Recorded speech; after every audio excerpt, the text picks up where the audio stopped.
Some of you may be wondering why I am describing divine command theory as an objectivist moral theory rather than a relativist moral theory. For instance, you may be thinking to yourself that many different people have different religious beliefs and different conceptions of God. Some people are Christians or Muslims or Jews, but on the other hand, some people are believers of Hinduism or Buddhism. And so you may be thinking to yourself that, morality is relative to your religious beliefs, and thus divine command theory is relativist itself. You also may be thinking to yourself, Sean is describing divine command theory as saying that the foundation of morality is God.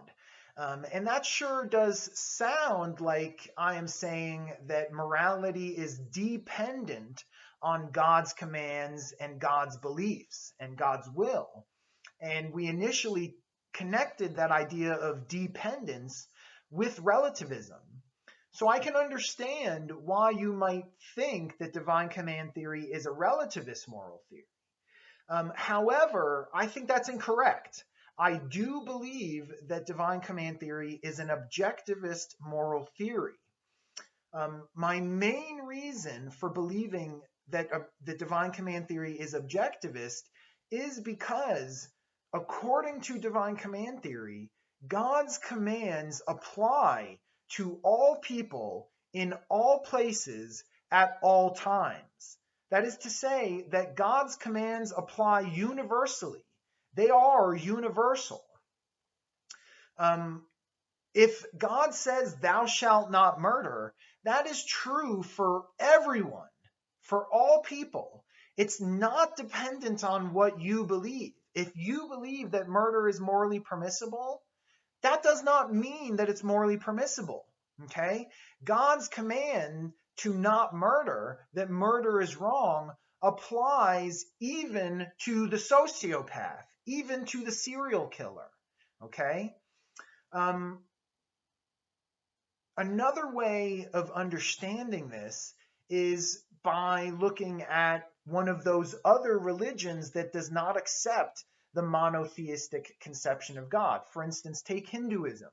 Someone who is a believer in Hinduism is not going to necessarily accept the commands of the Christian or Muslim God because they believe something different.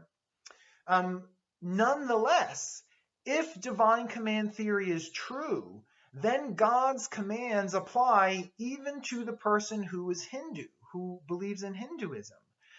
The person who believes in Hinduism may not want to accept the monotheistic God's commands, but if this conception of God is true and if divine command theory is correct, then whatever God commands as morally right or wrong applies to the Hindu person, whether or not they want that to be the case or not. Okay? One other way of understanding this is by referring back to the conception of God as a perfect being who is all-knowing, all-good, and all-powerful. Particularly this idea of God being all-powerful, this entails that God is the creator of everything in existence. God can do anything, and in fact, is ultimately the author of all that exists, including all of humankind and morality itself. So because all of humans are God's creations, all of humans are subject to God's commands and God's will. Whatever God commands for one person is equally applicable to all other persons, because all persons, all humans, were created by God. This is an idea that I think all three of the major religions would subscribe to. So it's for these reasons that I think that divine command theory is objectivist. I think that the divine command theorist would even be willing to say that morality is dependent on God's commands, but God's commands are themselves universal and objective.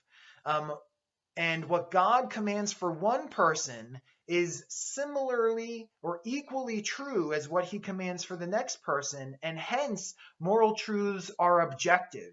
It's not relative to each person, it's simply determined by God's will, and that applies universally. Hence, divine command theory is objective rather than relative.